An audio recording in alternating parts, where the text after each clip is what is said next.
Deep Dive Film School makes no claim of ownership of the film footage used in this episode. The film footage is owned entirely by the copyright holders. Deep Dive Film School uses the footage only for purposes of education, commentary, and criticism under fair use. Also, we're going to spoil the hell out of this movie, so this is your warning. Welcome to Deep Dive Film School! This week we are getting into our second installment of our Rising Female Filmakers Festival with 2014's The Babadook by Jennifer Kent. Let's dive on in!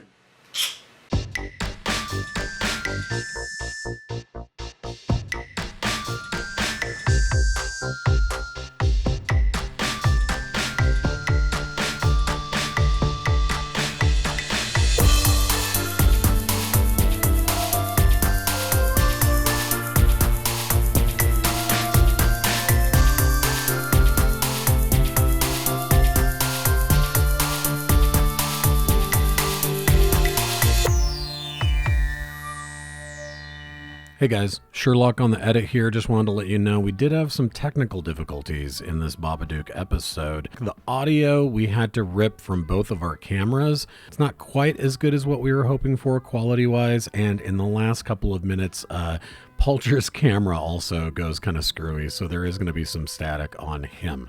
But the conversation is great, and I just wanted to let you know that heading into this episode. Okay, thanks. Hello everybody, I am Adam Sherlock. And I'm Adam Pulcher. And if you like what you see/hear, please like and subscribe at all the different ports and spots and hubs where people consume media. All those things. How was that? Okay, that was good. That was really good. I bet people subscribed from you just saying that. I hope so. Let's get into our second installment. Jennifer Kent, an Australian director here. Written, directed by her.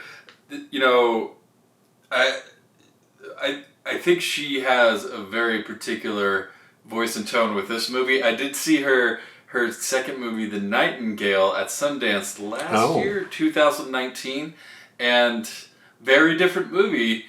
Still horror, but in a completely different way.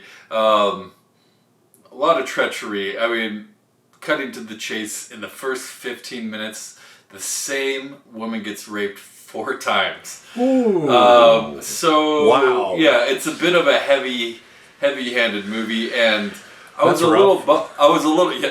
was very rough. The audience was like, these guys better get their comeuppance pretty soon here. And I don't know, it just didn't quite deliver on what I was hoping for. So this is her first movie, though. She had done another movie in 2005. I think it was 2005, called Monster. I mean, there's like 20 movies called Monster, so I don't think it's the one. It's not the one with Charlize Theron, I know that. That's another female director, actually, Patty Jenkins, who is not going to be highlighted in the festival. She's not rising, though. She's been there for a while. I think she rose. She rose. She isn't Patty Jenkins Wayne's World? I think it was. Or I'm thinking someone else. No, maybe that's Penelope Fierce. I can't remember. Anyways. It's too many female directors to talk about. Them. So obviously we're doing this in appreciation for these amazing women that hopefully will rise to stardom. Women that we see have a lot of talent and just really solid filmmaking skills moving forward. So we wanted to highlight them as rising stars. Last week we did Lady Bird with Greta Gerwig. Next week we're going to do Lulu Lang with The Farewell, and then we're going to do Olivia Wilde as well with Booksmart to end out the festival. I'm not sure what we're going to do for the 5th part of the festival, but we'll figure out something fun. Yeah. I'm excited for it. Maybe we'll get some some female perspective on why this is so important to them and make that the fifth episode. But we'll get into that. Let's get into this, The Babadook. This movie, wow. Can I do this really quick? Yes, please. Oh, are you gonna do the voice? Oh yeah, you have the book. That's right. And it's the real, like, it has. Yeah. Wow. Look at that. Yeah. And it goes all the way through it too. There's like, let's see. I've seen that in your living room. Oh man, the artwork is outstanding. It's the artwork is simple. So scary. It's so simple though. It seems like it's almost Edward Gorey-ish. a bit. It right? is. It is. It does have an Edward Gorey kind of a vibe to it, and I think it's that simplicity. It's the fact that nothing about the creature design, whether it's the book or the ways in which we see the character in the movie, are so simplistic that it's iconic, and it never gets so complicated that it loses its mystique. It's like every time we see the sort of avatar of the Babadook, the top hat, the slender fingers, the smiling white face, those are its iconography, but it can look like it's from an old silent film. It can look like it's an Edward Gorey drawing. It can look like it's this slimy actual character. And I think the fact that it keeps changing is what keeps it so scary, right? Absolutely. And honestly, the most you see of the monster itself is in the book. Obviously it creeps around the house throughout this movie, and really, this movie is a slow build, which I kind of like in a horror movie. I'm not a big gore guy, like scare you with gore kind of person, so something like this where it's just like a tense buildup. This movie immediately reminded me of The Orphanage, though. I think that has that's a good companion piece to this movie. Yeah, I could see that. The Spanish movie. But, we have a single mom here with her, I don't want to say like, he's not disabled, he's just challenged. There's something that, he's on another plane. Yeah, he definitely has some behavioral issues, but you're right, there's something else going on with him. Yeah, I don't know what that thing is. They never pinpoint it. He does start taking drugs at one point, but it seems more to just calm his ass down. If you ever wanted to not be a parent, this is an excellent movie to start with. Listen, that's what I wrote. This movie's the best birth control on the planet. And not just because, there's a lot of the kids screaming in it, which there is a lot of the kids screaming in it, but I think one of the things that becomes terrifying before the Babadook becomes a real entity and a real malevolent force, this insidious fear of my kid might be crazy. It really no one likes my kid. No one likes my kid either, right? You could tell he's annoying and making everyone around him uncomfortable. And not just uncomfortable, but potentially threatened, right? I mean, the idea of you can't bring your child to this party because your child might hurt other children. Oh my God, I never even thought of that. I just thought kids were annoying. That's why I didn't want to have them. I didn't even consider that part. Yeah, I mean, he threatens multiple people throughout this movie. The book also has threats in it, and continuous threats with this family here. He gets kicked out of school, to kind of name another thing that he does. He's definitely a wild kid. I don't think it would be nearly as effective if Noah Wiseman, the child actor, was not so amazing in this. He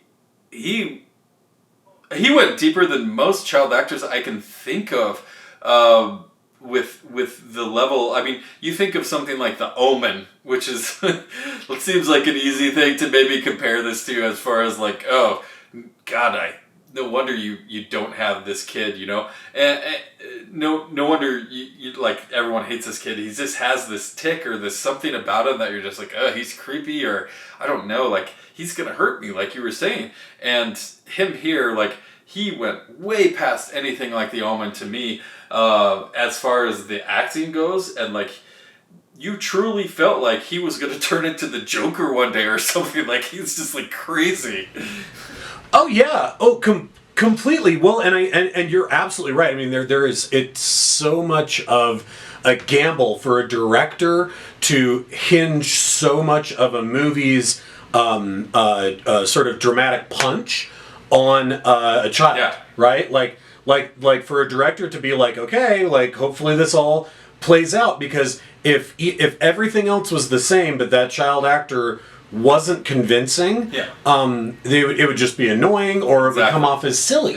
And instead here, we need to, and, you know, we can, I'm jumping around a little bit, but the fact that in our third act, this movie turns everything on its head and makes our protagonist, who we've seen everything through her eyes. We've seen the fear that she has of maybe her son being unstable. We've seen that through her eyes. Her starting to believe that the Babadook might be a real thing. All that through her eyes. In our third act, she becomes possessed by the Babadook, and now our protagonist switches to that child.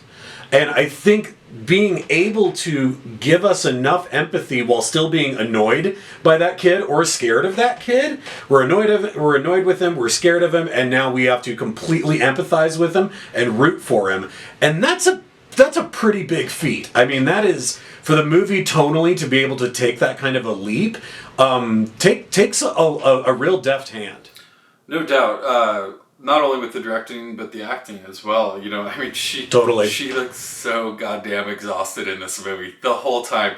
I'm thinking of something like the Christopher Nolan movie Insomnia, where you're watching Al Pacino through this movie, and it's in the time he's this detective in Alaska, and it's the time of year where there's no sunset. It's just light all the time, and he just can't get any sleep, and he's trying to solve this mystery.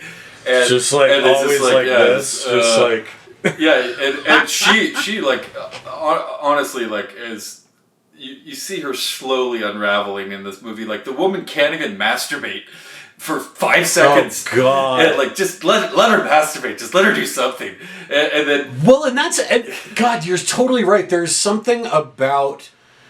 And you know, we talked about this with Lady Bird. You know, where are these inroads? Where are these threads that make this something that a female director is going to look at this in a different perspective? Mm-hmm. I think the fact that with this, we're looking at a mother who, you know, historically is this sort of beacon of nurturing, right, and of kindness and of healing and help. She works at an old folks home, right? You know, she helps people with dementia. But her child was born the day that her husband died. So her child is the last vestige of the one true love of her life. Great opening scene, by the way, of oh my God, them driving to the hospital. And again, very simple. Well, just get her perspective. Very simple, but paints the picture of everything you need to know. And so, of course, the child is going to be blamed as sort of like part of the cause for the husband's being gone. Yeah. But then also, like, he's this echo, right, of the dead husband that leads her to be really resentful of him, but also for him to be almost, the child is almost like framed as this parasite in all these different ways, where he's not just sucking her attention, but also like literally like climbing in bed with her and like gnawing his teeth in his sleep and kicking at her back, right? Like she can't get away from him. No. She's like, and that's got to be one of the biggest fears of motherhood, right? Is that like you hate your child. Well, you know, and something like that, when he gets suspended, now you have to spend every waking hour with your child and call into work and say they're not sick. And it's funny, a lot of us are going through this right now with coronavirus, going, oh, I have to spend every waking hour with my kid right now. Yeah. Like, and it's like, funny, a lot of people are living this. Should we have reviewed this right now? It's hitting really close to home. Yeah, I know, right? I wonder how many people are like, God, I can't stand my kid anymore. And, you know, I mean, that's just a natural thing with anyone you live with, right? I think anyone you live with 24 hours is going to drive you a little bit crazy. But here, the kid sees the Babadook. He believes it, right? And he almost lives through it. And it seems, you know, in the whole movie, he's talking about how he wants to protect her. He's there to protect her. And that really, in this third act, comes to light where the whole rest of the movie, we're pointing the finger at him and saying, you're crazy. you're the one who can't get over this. And you know, we get into the reading of the book, and that's so wonderful that you could buy that and you own that. I know I've seen that in your living room, and it's fun to flip through. But I don't know, his wave of emotion and the way that this movie just kind of keeps you dreading the whole time. It builds on the emotions and her lack of sleep and just all this stuff. And, you know, you just naturally blame this kid because he's just threatening. He can't stop threatening people and said, I'm going to rip your head off and blah. And just like, it obviously keeps referencing it. But, you know, outside of us reading the book with them, and, you know, they go halfway through the book and it starts to get more and more threatening. And, God. And then she's like, okay, let's get this book. She hides it, and they find it again. And then she tears it up and lights it on fire, and it's on her doorstep the next day. Like you said, it just won't go away. But it's outside of just some scraping and scratching and some weird noises in the house. It's not super threatening outside of mentally, right? For them just knowing it exists. And there's, you know, we kind of get her slowly unraveling here. You know, she goes, first off, a birthday party in these kind of movies is never a good idea, right? Like, I'm thinking, not to mention, who in this day and age still hires a clown? I wrote that down. I was like, a clown at a kid's party? Like, come on, man. But you think what year is it? You think of Cole in Sixth Sense when he goes to the birthday party and gets tortured at the top of the stairs. Yeah, never ends well. You know, it's just these kind of movies where like I was saying that keep you dreading the whole time. You know, and so they go to this party and he knocks this girl, his cousin or something, out of the treehouse, and just everyone hates him. His aunt just doesn't want to go. And then he has some sort of seizure where they have to go to the hospital, and the threats are getting worse. And she goes to the police and they don't give a shit. And she's basically like nowhere to turn. Social services shows up. There's bugs in the wall. Like so much. Just oh my God! Yeah, piling on this poor woman. She's like drugged her kid, and then there's like she's slept for 2 days, so there's just like dirty dishes and laundry everywhere.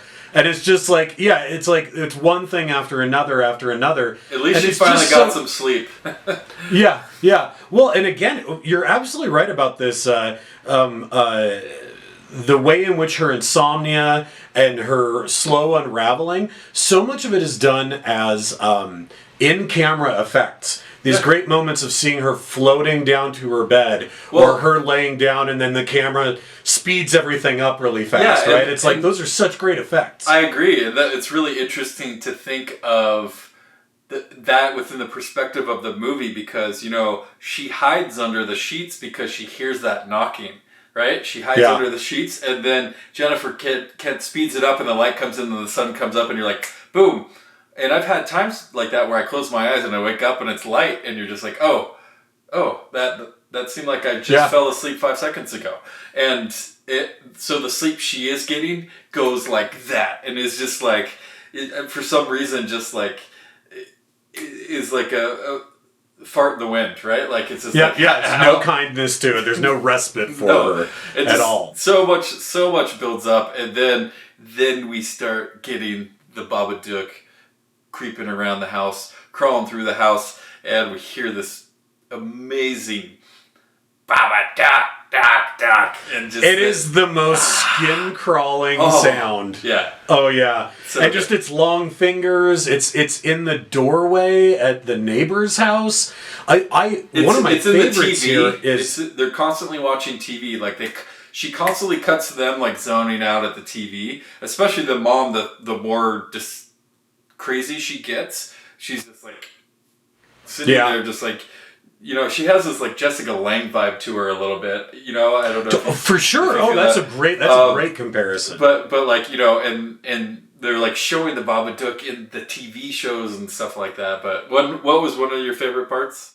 Well, that where we're really seeing it in these silent films. I love all of this insomnia, where it's all of these weird old sped up black and white silent films, but the Babadook is there. It makes sense very too. reminiscent of things like What's the... I'm thinking of the silent film Haxan, was probably a really big influence on a lot of this footage, which was this sort of like, silent film that had like the devil was in it and devil worshippers and all this stuff, and that's definitely like layered within this. Well, a lot of those short clips they showed were real movies, like The Man on the Moon and some of those famous silent films that we've seen. Right. And the character of the Babadook actually fits really well into some of those Lumiere short films where where they're dancing around in big crab outfits and stuff like that, and they have everything's obviously exaggerated, but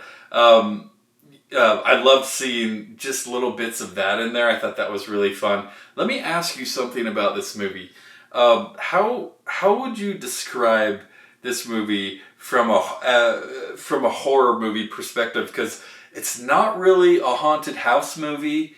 It's probably more of a monster movie, but I had a hard time kind of putting it in a subgenre of what kind of horror movie this is. There's self-turmoil here, obviously. I referenced The Orphanage earlier, and that movie is very much about a haunted house and what you don't see. And there is some of what you don't see. It's, what you see off camera is scarier than what you could actually show on camera method to it. But I'm just curious, as a horror movie buff, how you would describe this as a horror movie. Yeah, that's a really good question. I think it's probably closest to... It is a ghost story, or it is a haunted kind of... Something is haunting you, but it is also a revisionist history. So a good example would be something like The Others, right? Yeah. Where it's, the house is haunted, and, yes, it is, but you're the ghost, right? Or this is less of a straight-up horror movie and more of a psychological horror movie, but I think a movie that's a real close comparison to Babadook, for me, would be something like The Machinist, where you have a character who needs to come to a reckoning with something inside themselves, but that reckoning is manifesting itself as a physical entity that's threatening them. So let's get to this next act here. I think this sort of section where the Babadook actually does go into the character of the mother and kind of take over her. I wrote down in my notes that this third act is it's like if Toni Collette's character from Hereditary had to go up against Kevin McAllister from Home Alone. Oh, there's definitely some Home Alone moments in here for sure. I wrote that down. It totally is. I was just like, oh yeah, he's got all of his little, he's got all of his little gadgets and ways to try and but I mean, it's cool. He does all of the things that protagonist in a horror movie should do, right? Mm-hmm. He runs away, he beats the shit out of her. When she tries to trick him, he stabs her.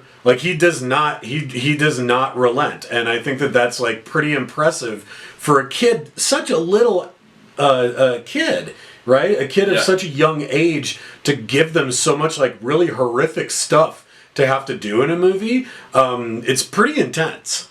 No doubt. Once this thing possesses her, she's pulling knives on him and shit. And there's this news report, and she can't get away from this thing either. It's she tries to hide. She locks the door. It comes through the chimney. She pulls her tooth. She kills the dog, just like the book. She kills the dog, beginning. Little Bugsy. Yeah. And you got this sweet old lady neighbor that's like, "You guys okay over there? I hear some screaming." I thought she was gonna die, didn't you? Oh yeah, for sure. The dog is right. Just like any horror movie, but the old lady for sure. But she definitely has some possessed powers going on here at some point. But I do love the flip of no, the kid's not actually crazy. He was right the whole time. Yes. He's just trying to protect you. You're the crazy one. It's now infected with you. And I love this effect. This effect both when we see the Babadook kind of crawling across the ceiling. It almost looks like stop motion. And then the same thing with her once she's possessed is this jittery stop motion-y kind of a thing. It's such a cool effect. It's cartoonish, right? Like, yeah, his face, you never really see a good version of what he looks like. Yeah, it's always in the shadows, or it's always cartoonish, like you're saying. And I think and I mean more in the face than anything. But even the way it moves, right? It has this jittery, weird movement to it. For sure, it's like, yeah. And it doesn't. Sure. You know what? I remember the very first time I saw this, I was so thankful that there was never this moment where, like, once you really see what it is, and it's like, now there's CGI. It's like everything we see is practical effects. It's puppetry. It's a guy in a suit, or it's drawings. Even when it loses its cloak at the end, almost all of it is enveloped in darkness, except for these weird, what are they, like arms or wings? They're wings, I think, that we get at the end. And they're just like these demon wings that just come. Which actually, let's see, I think in the book... Yeah. I think the very last one is this kind of a thing, and then it's, where's the other one? That. Mm-hmm. Yeah, right? And so that's kind of like, it's like the scariest. It's such a unique concept. Now let me ask you this. What is it? Like in not I think not within the realm of like horror, but like what is the symbolism of it? I mean, I think it's obviously some kind of demonic thing. The symbolism of, the way this movie, the way it ends is really interesting. It's kind of unconventional in a way because, she gets it out, she pukes it up, it's all over the floor. We have this kind of exorcism moment similar to something a la The Witch or even that, just The Exorcist in general. And she finally gets rid of it. And of course it comes back because it's a horror movie, right? Right. And... but you can't get rid of the Babadook. That's the part, right? Well, and that's what I'm getting at. But before that, all she really, where as an audience member you're watching this and you're like, oh, it's gone. It went into the basement. I guess everything's okay, and you're like, rewatching it this time, I'm like, really all she did was just scream really loud to go away. She didn't really actually do anything to kill it, like you normally would see in a monster movie. But we get this and everything's calm and she's happy, she's rested, everything's kind of back to normal, and you realize that she's actually continued to communicate with this thing and it's been normalized and she's feeding it. Earthworms. Worms, but I think what I absolutely love that as an ending. Just the fact that, no, it doesn't go away, it's always going to be there, and you have normalized it. To me, that kind of blew my mind the first time I saw that. But I think it maybe comes down to we all have a Babadook inside of us. I don't know. Well, I'm not sure. And I agree with that. My take on it is it's the Babadook is grief. And it's the grief of her dead husband that she was never willing to deal with, right? Which is why she even says to her cousin, I never talk about him anymore. And she's like, yeah, but it's all over your face. It's all over everything. And this idea that it's like, it was haunting her so much that she couldn't be close to her son. And he knew it, right? The son knew it. Like, he's like, something's wrong. Something's wrong in our relationship because she resents him and because she hasn't come to grips with it, which is why...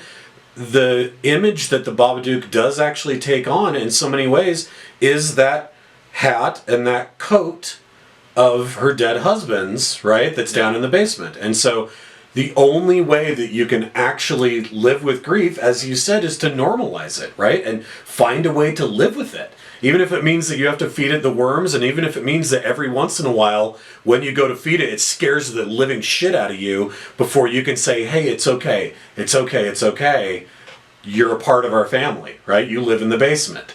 And so in that way, I think you're right. We all do have a Babadook, and it's like, it's PTSD, right? If you don't try to tackle it, that trauma will become your life. And so her acknowledging it and saying, this is my fucking house, and this is my child, and you will not touch him again, is almost like her self-actualizing it. Yeah. And when she goes up and touches it, it's weird, but it's like she's giving it love. It's like she's giving her grief kindness. And that's what scares it the most, right? Like, that's the only thing that it can't handle, is that it's no longer gleefully making her miserable. All of a sudden it's like, oh, you took my hat off. And so it runs down into the basement and it gets tiny, right? Like, there's something about that. The symbolism of it is so powerful. I absolutely agree. I mean, it's funny because, she goes back down in the basement and you're wondering, what is she doing down there? And then it comes roaring at her. Yeah. And she just kind of leans back and it still scares her, but it's something that is almost a comfort now. Yeah. Well, she coos it, right? She coos it back down. She's like, it's okay. It's okay. Yeah. Like... It's like a pet. Yeah. It's such a weird... You're right. It's an ending unlike... I think, to me, that ending was the button on it that made me go, okay, this is a classic. I agree. It's what makes it a great movie, is taking that final further leap of, this isn't just a horror movie about a monster. This is about personal emotions and grief and PTSD, like you're talking about. Great rewatch, great movie in general. Really solid horror movie. Really happy we rewatched this one. I think it's been needed. One last little note, just for like a fun bit of trivia for the deep dive audience out there. If you haven't gone down the rabbit hole about how the Babadook became a symbol of the LGBTQ community, go check it out. It's a very strange little rabbit hole, and I still don't understand it. I hadn't heard that. So many different communities just adopt different pop culture characters as their own for whatever reasons, and the Babadook is I still don't understand it, but it's worth heading down that rabbit hole just to be like, what a weird world we live in. So hey, whatever you got to grab a hold of. Yeah, that's right. Awesome. Well, that was our second installment of the Rising Female Film Festival. What is it? Rising Female Film Festivals? The Rising Female Filmakers Festival. Perfect. Triple iteration there. Yeah, it is. It's nice. Just saying. So next week we're going to dive into The Farewell, Lulu Lang's film, the Chinese film. Very excited to talk about that one. Hopefully. Please like and subscribe if you like what you saw/heard today. Absolutely. And, play along. Part of the fun of this show to us is that you guys play along with us throughout these festivals, whether it's right now or in 5 years when we're still talking about these movies. Hopefully all this stuff continues to be relevant and evergreen. So and hopefully not like this in 5 years still, because that'd be a real bummer. The pandemic's still happening in 5 years. We're still in our house, just with like long ZZ Top beards. I don't know if I could do the long beard, but I'll give it a shot. Who knows in 5 years? Might happen. Yeah. All right. Well. All right. Anyway, for this episode, I've been Adam Sherlock, and I've been Adam Palcher. Thanks all. We'll see you guys next week. Stay safe.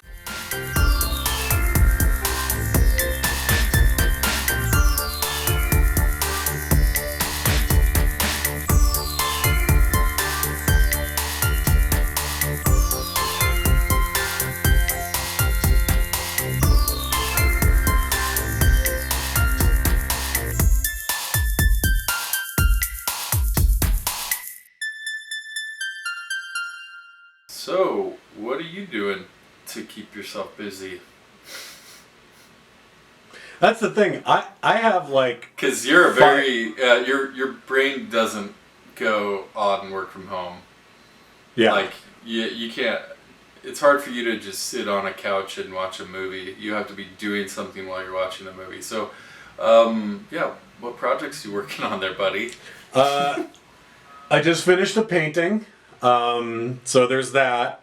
For work, I'm doing a series of puppet videos, so building out cardboard puppets. So I'm doing a whole tutorial series about that. As one would do for a job, yes. Yes, also for my job.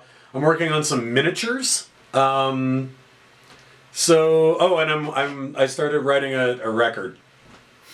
I can't imagine going through a pandemic without kids. It just sounds wonderful. Do you just nap all the time? Like, I don't know. I mean, there's been a couple of times that I've been, obviously, just because I'm a really anxious person. There's been several times in the last couple of weeks that I've ended up like waking up at like 4 o'clock in the morning, and then I can't get back to sleep. And so by the time I have a 9 a.m. Zoom meeting with my team every morning, so I'll totally come in and sit down and like act all chipper, and then just go and like pass out on the couch with the dogs for an hour after that, which is nice. So yeah, I can't imagine it with kids. I was thinking about that while I watched Babadook. I was like, oh god. Oh yeah. Yeah, we'll get into that. Yeah, we'll definitely get into that. Yeah, it's challenging. There's just no quiet place in the house anymore. It's like every room outside of my bedroom there's always something going on, and my son's autistic, I want you to so. Wrap your brain around this. In my house, unless like there's something happening outside so the dogs are barking, otherwise it can be dead silent, and Abby will come and walk into my room and go, I'm going to bed. And I'll be like, okay, I'll be down in like an hour. And then she'll just go and it'll just stay dead silent after that. It's so nice. It's like we're dead. Yep. It's fantastic. She is a mortician, so maybe you are dead. That is true. All I want to do is just rub and kiss your big bald head. I miss you. Soon enough, buddy. I miss you too. Oh God. Oh God.